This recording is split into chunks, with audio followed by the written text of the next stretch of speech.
Гендерлік теңдік тәуелсіздіктің алғашқы күнінен бастап мемлекет басшысы саясатының өзекті қырларының бірі.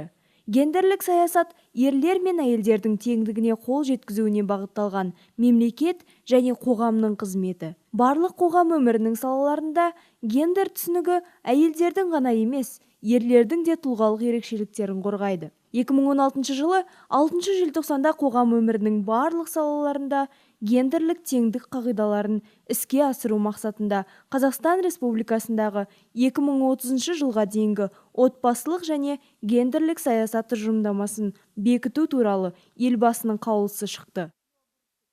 Сегодня я представляю здесь Управление внутренней политики Карагандинской области. Бүгін Теміртау политехникалық колледжінде мемлекеттік қызметкерлер мен үкіметтік емес ұйымдар басшыларының қатысуымен гендерлік теңдік стратегиясын жүзеге асыру мәселесі бойынша семинар өтіп жатыр. Гендер ұғымын тек қана әйел теңдігін қорғайтын бағыт немесе оның құқықтарын асырап пайдалануды көздеуге бетбұрыс деп қана түсінуге болмайды. Гендер тек әйелдің ғана емес, ер адамда тұлғалық ерекшеліктерін қорғайтын, ал кемсітушілік болған жағдайда оның да мүддесін сақтауға атсалысатын қоғамдық үдеріс. Егер адамның биологиялық, әлеуметтік, саяси, психологиялық сияқты жан-жақты қырлардың бар екендігін ескерсек, шындығында ер мен әйел абсолютті тең бола алмайды. Осы тұста тең деген түсінікті кейбір батыстық көзқарастар бірдей деген ұғыммен алмастырып алады. Сондықтан олар екі жыныстың биологиялық болмысында теңестіріп жібереді. Гендердік теңдік стратегиясын жүзеге асыру мәселесі бойынша өткізілген семинар бірнеше сатыдан тұрады. Біріншісі гендерлік саясат, екінші гендерлік зерттеулер, үшінші отбасы және отбасылық құндылықтар мен гендерлік білім беру.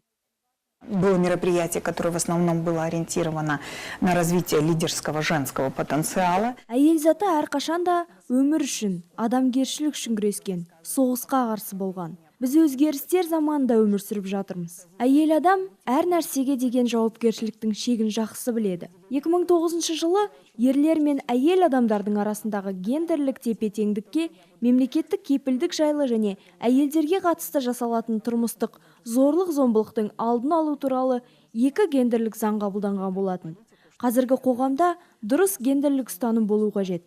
Саясатқа тек өзінің жағдайын жасаған әйел бару керек. Мәселен, депутат әйелдер де қырынан болмасын өз қызметіне сай болуы тиіс. Көпшіліктің түсінігінде гендер термині көбіне әйел мәселесі, әйелдің билікке таласуы деп қабылданады.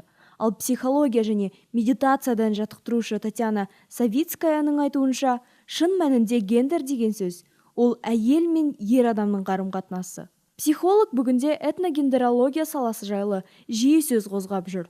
Ол осы саланы зерттей келе, әр ұлттың өзінің гендері бар деген түйінге келгенін айтты.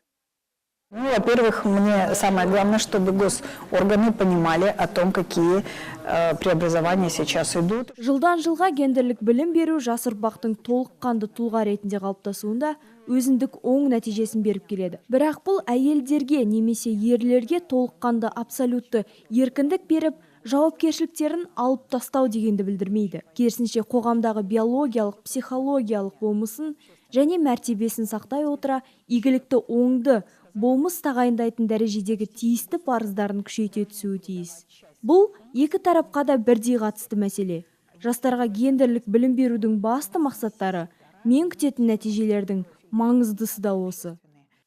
Жиын барысында кешенді әлеуметтік зерттеулердің нәтижесінде жасөспірім қыздардың қоғамның әлеуметтік әлсіз тобына жататын сөз болып, семинарда барлық мемлекеттік орган қызметкерлері, үкіметтік емес ұйымдар мен жасөспірімдер және жастар бірлестіктері біріккен жағдайда ғана аталған мәселе шешімін табатыны айтылды. Бүгін Теміртау жоғары политехникалық колледжде Татьяна Ивановна деген кісі керемет тренинг өткізуде. Тренингтің аты ерлер мен әйелдердің арасындағы теңдікті мәселесін көтеруде. Біз қазіргі таңда көбісі теңдікті әйелдер жоғарылады деген мысалға мәселе көтеруде, себебі олар жұмыс істейді, бала қарайды, тағы да көп мәселелерде әйелдер мысалға. Сол мәселе жайлы шешілуде. Бүгінде саяси құжат әйелдердің жеке кәсіп ашып, тірлігін төрлетуге мол мүмкіндік беруде.